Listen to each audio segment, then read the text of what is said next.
Sa ibang balita, dumating sa Davao City ang dalawang warship ng Japan na JS Yamagiri at JS Siranui na sinalubong ng Naval Forces Eastern Mindanao para sa isasagawang overseas training at pagpapaigting ng maritime security. Yan ang ulat ni Janessa Felix ng PTV Davao.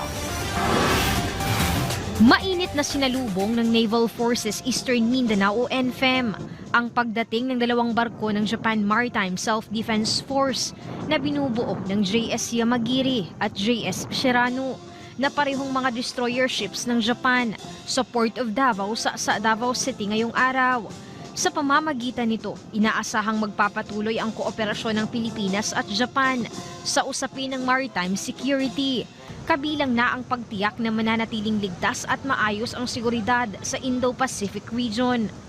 Ang pagbisita nitong mga Japan Maritime Self-Defense Force ships nagpapakita ng matatag na relasyon sa pagitan ng Philippine at Japanese Naval Forces.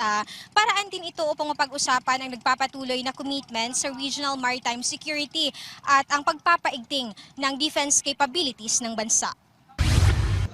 Bahagi ng overseas training para sa mga kadete ng Japan Maritime Self-Defense Force ang pagbisita ng mga warships ng Japan.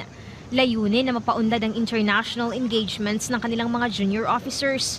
Lalo na't ang Japan at Pilipinas bilang mga maritime nation ay may mga common values, partikular sa patuloy na pagbantay sa karagatang nasasakupan ng dalawang bansa.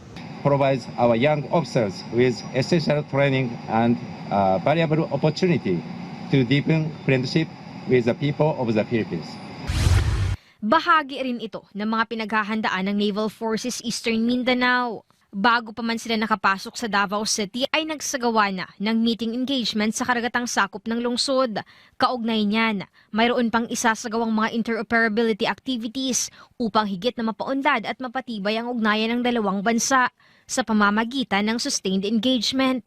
Kaya naman sa mga susunod na araw, inaasahan ang mas pinaigting na pagsasanay ng dalawang bansa upang patuloy na mapangalagaan ang Indo-Pacific region.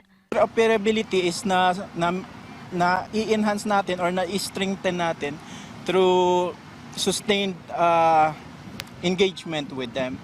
So sa continuous engagement, sa shared practices and professional familiarity, doon na yung interoperability natin.